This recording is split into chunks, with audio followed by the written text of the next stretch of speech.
Alô amigos, alô turma, grande abraço a todos vocês ligados aqui no canal Atenção Vascaínos. Nós estamos ainda aqui na sede do Calabouço, transcorre a eleição, a partir de 10 horas da noite se encerra e a apuração deve ser muito rápida. A gente lembra que no canal AV+, a gente vai estar trazendo uma live, estaremos ao vivo junto com o Emerson Rocha para trazer todo o resultado dessa eleição, desse pleito que começou bem cedo. Mas o assunto agora é bola. Nós fizemos agora há pouco uma entrevista com o presidente do Vasco, Jorge Salgado, que vai viajar amanhã cedo para Muriaé. E foi um papo bom, papo envolvendo o atual momento, as cobranças, aquilo que não deu certo ano passado e que não pode ser repetido nessa temporada de 2022, sobre a situação de Zé Ricardo. E é claro, o presidente não quis falar abertamente sobre o futuro por conta de ter saído antes do resultado final. Mas, sob uma hipótese, nós conversamos, caso sim seja a aprovação, o que deve acontecer realmente, como ficaria o Vasco diante de um novo modelo com a Sociedade Anônima do Futebol e a parceria com os norte-americanos da 777. Vamos então à conversa com o presidente Jorge Salgado aqui no canal Atenção Vascaínos. Presidente Jorge Salgado, o Vasco joga amanhã em Muriaé. Você está seguindo para lá amanhã cedo? Amanhã de manhã a gente está indo para Muriaé, mais um jogo importante, pode nos levar para o G4. E a gente tem essa expectativa, realmente, falando com o futebol, o pessoal do futebol, o pessoal está animado, a gente acabou de fazer um bom jogo, esse último jogo, as experiências deram certo, então a gente tem tudo para sair de lá com um bom resultado. Você achou que o time deu uma evoluída dentro daquela sua cobrança inicial, de um início claudicante, deu uma melhorada no jogo com a Ponte? Eu acho que deu uma melhorada, viu? Eu acho que as substituições que o Zé Ricardo introduziu no time deram resultado.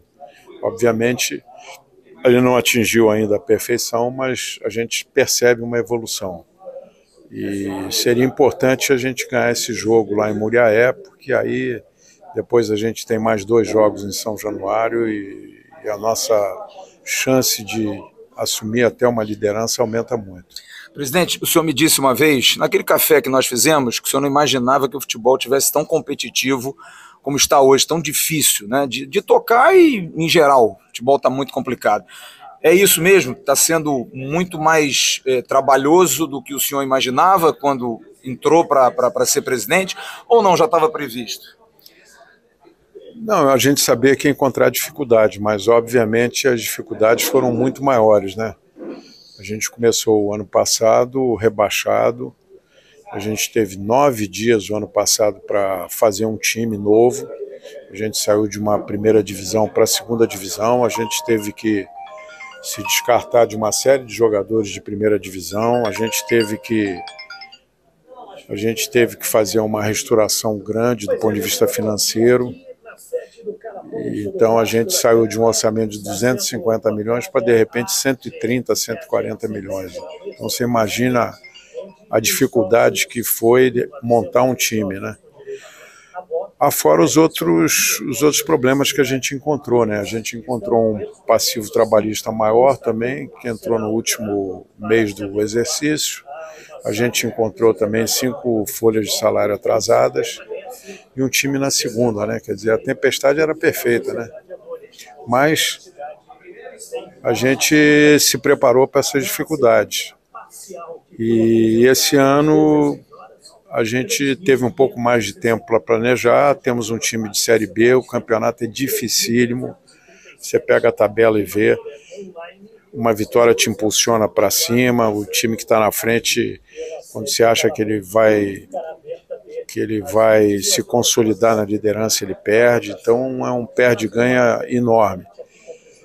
E você, Flávio, conhece futebol como a gente conhece, né? A Série B é o seguinte, o campo é ruim, a viagem é ruim, o vestiário é ruim, o juiz é ruim, então as dificuldades são imensas. O senhor até me perdoe, o orçamento é menor. Eu conheço o futebol, claro, como vocês, mas eu não estou acostumado a ver o Vasco na Série B.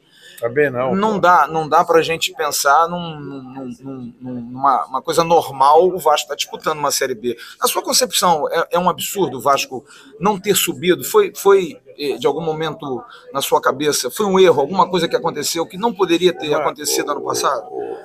Flávio, a gente A gente tenta identificar todos os defeitos, todas as coisas que deram errado. E algumas coisas deram errado, mas principalmente dentro de campo. Isso assumido pelos próprios jogadores. Qual é o meu papel aqui? Meu papel é proporcionar as melhores condições de trabalho para a comissão técnica, contratar um treinador relevante, ele contrata normalmente a sua comissão técnica, eu dou as boas condições de trabalho, que é um CT com todas as condições de treinamento, uma logística de viagem a melhor possível, com alguns voos fretados, bons hotéis. Agora, quando o jogo começa, a partida começa, você perde o controle de uma série de coisas. Tem explicação para isso? Não tenho. Conversei com os jogadores, procurei explicação, eles se culparam, eles trouxeram a culpa para eles. Isso você pode ver as entrevistas, entendeu? Então, foi feito um planejamento, a gente começou o campeonato, a gente achava que tinha um bom time, a mídia achava que a gente tinha um bom time e o time não encaixou. A gente trocou de treinador achando que a mudança seria benéfica, não foi. Acontece, no futebol acontece. Você esperava o Brasil perder de 7-1 no Mineirão? Essas coisas acontecem. Eu até vou lhe dizer, o Marcelo Cabo outro dia nos deu uma entrevista, antes do jogo do CRB, elogiou demais o trabalho. E o Fluminense está contratando o Fernando Diniz como treinador, né?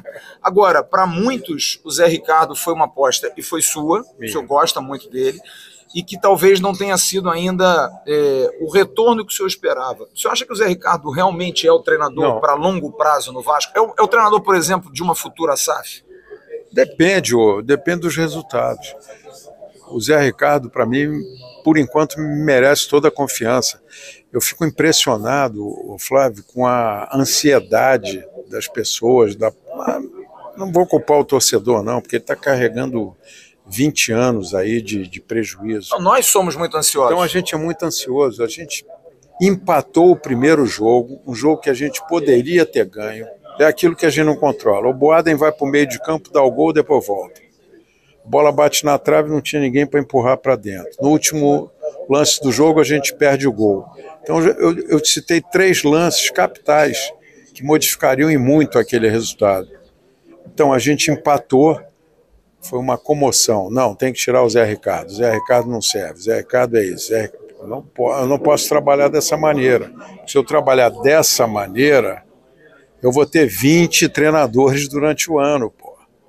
Não vou ter 4, 5, não. Se na primeira eu já mando o cara embora, contrato um novo treinador. No terceiro jogo ele começa a não pontuar, vou ter que mandar embora. O Vasco teve 8 treinadores em 2 anos, cara. Ganhamos o quê? Não ganhamos nada, pô. Então, vamos com o Zé Ricardo. Eu confio no trabalho dele, está fazendo as modificações, está dando a impressão que isso vai dar certo, estou torcendo para dar certo. O Zé é uma pessoa da mais alta competência, passou só em clube grande, conhece futebol, tem uma boa comissão técnica, uma pessoa íntegra, honesta, tem toda a minha confiança. Então é esperar que os resultados vão vir. Eu vou liberar o senhor, eu queria lhe fazer uma última pergunta. O senhor está saindo antes aqui do resultado final, mas sendo aprovado, que é o que parece que vai acontecer, dando sim. Sei que o senhor não vai falar sobre hipótese. Qual é o futuro do Vasco com essa possível SAF, com a aprovação por parte dos conselhos e também dos sócios numa futura AGE? Como é que o senhor espera essa relação com os americanos da 777? O futebol do Vasco vai ser gerido de que maneira? Como é que o senhor vislumbra o futuro do Vasco a partir de julho, agosto, provavelmente, presidente? Eu sou bastante otimista com o futuro do Vasco. A gente vai sair de uma situação de fragilidade financeira, de uma completa atrofia financeira, sem recursos, com orçamento deficitário. A gente abre o ano devendo 120 milhões, mesmo depois de receber as receitas correntes do clube, falta 120 milhões. Como é que a gente vai montar um time dessa maneira? Como é que você, olhando para frente, você vai ter alguma perspectiva? Fazendo uma continha rápida, se você deve 800 milhões a 17% de juro, que é hoje, que o mercado pratica, a tua dívida cresce 120 milhões todo ano. Onde é que vai parar essa dívida? Então, esse modelo se exauriu, não existe mais esse modelo. O Vasco não tem saída se persistir nesse modelo, infelizmente. A gente não construiu um Vasco para esse modelo. A gente destruiu o Vasco para esse modelo diferente. Então, a alternativa que surgiu, a melhor alternativa, e eu acho que a gente está fazendo o melhor negócio dentre todos os clubes do futebol brasileiro. A gente está fazendo uma operação grandiosa, inclusive comentada aí por autoridade. Se olhando aí, você que é um cara de mídia, quem conseguiu captar 700 milhões de reais para o Rio de Janeiro? Nós conseguimos, o Vasco da Gama conseguiu. Debaixo de bastante... As negociações foram duras, foram intensas, levaram 4 meses, mas a gente chegou numa proposta que realmente atendia as nossas necessidades. Então a gente vai, com isso, derrubar um pedaço dessa dívida que é impossível de continuar com ela, vai ter um dinheiro para investir no futebol, a gente vai ser competitivo e a gente vai também terminar as obras do CT da profissional, CT da base, enfim, a gente vai ser um outro clube. E o clube que ficar fora do futebol também vai ser um clube interessante, porque a gente vai ter acesso à captação de recursos de incentivo para aplicar no esporte olímpico, porque a gente está regularizando todas as certidões para ter a certidão, a CND, e com isso ir nas empresas captar e formar um time de basquete, formar um time de vôlei. Então, a gente vai estar organizado no clube olímpico, social, e vai estar organizado no futebol, que vai ter dinheiro para investir. Boa viagem. Placar para amanhã. Arrisca? Eu arrisco 2-0 para o Vasco. Boa viagem. Obrigado. É isso. Peço a você que dê aquela curtida nesse vídeo, que você possa compartilhar o link desse vídeo para os seus grupos de WhatsApp, Telegram e Facebook. Não é todo dia que a gente tem essa possibilidade de poder conversar com o presidente Jorge Salgado de bola, falar diretamente de bola com ele. E mais uma vez lembrando, a partir de 10 da noite, terminada a eleição aqui, nós estaremos no canal Ave Mais, o canal 2 da plataforma Atenção Vascaínos, para numa live informar o resultado e trazer as repercussões dessa votação que hoje escolhe a SAF como um modelo incluso no Estatuto do Clube de Regatas Vasco da Gama. A gente se vê já já no canal Ave Mais. Grande abraço a todos vocês, até já, tchau turma.